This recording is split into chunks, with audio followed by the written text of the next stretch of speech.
أهلا بكم. النهاردة هنغوص في حدث عمل ضجة مش قليلة مؤخرا. أهلا بيك.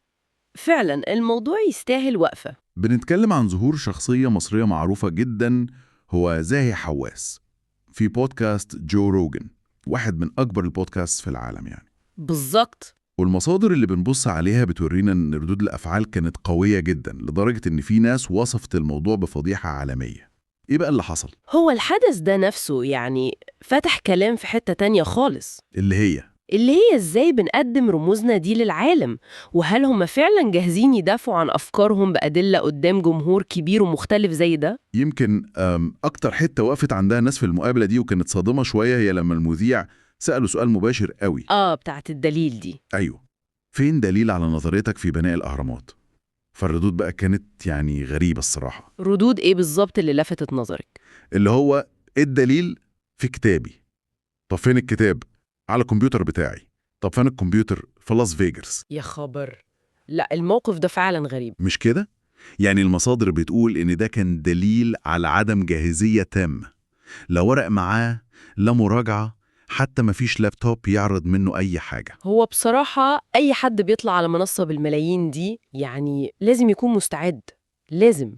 فكرة إنك ما تقدرش تقدم دليل مباشر أو حتى إشارة مرجعية سريعة كده، دي بتعمل علامات استفهام كبيرة قوي، طبعا. خصوصا في موضوع تاريخي وتقيل زي ده.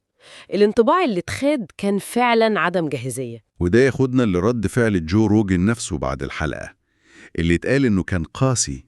سمعت الكلام ده. قال إيه؟ بيتقال إنه وصفها يمكن أسوأ بودكاست عملته في حياتي. بس الأخطر كان التعليق التاني، اللي هو إنه قال بس ممكن يكون كويس لأني قابلت شخص ضيق الأفق بيتحكم في كل المعرفة عن مصر. لا، دي كلمة قوية جدا. مش كده؟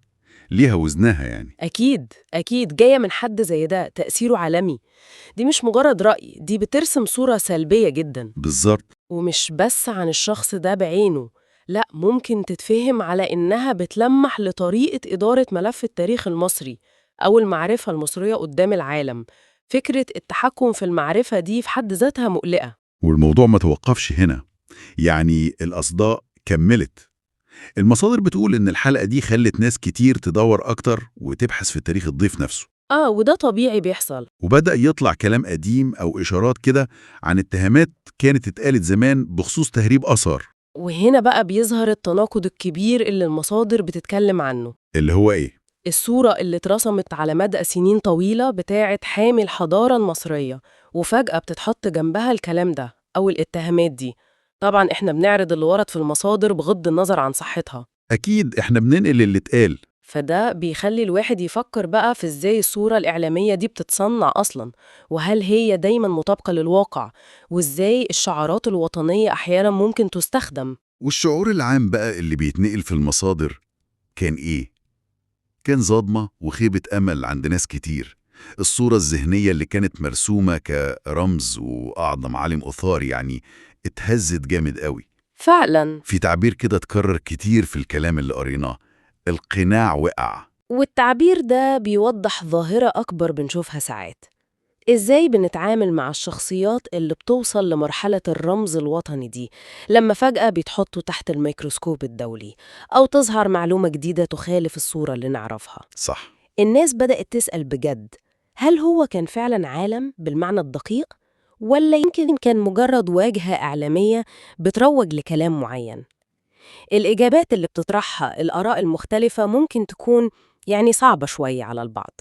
خلاصة اللي شفناه ده كله هو التباين الحاد ده والمفاجئ كمان بين صورة متلمعة لشخصية عامة وبين اللي ممكن ينكشف أو يتقال عنه بعد موقف واحد بس على منصة عالمية مفتوحة. والنقطة دي مهمة قوي عشان بتخلينا نفكر أبعد من الحالة دي نفسها. نفكر في إيه بالظبط؟ يا ترى موقف زي ده ممكن يكشف لنا إيه عن الطريقة اللي بنقدم بيها تاريخنا وروايتنا للعالم؟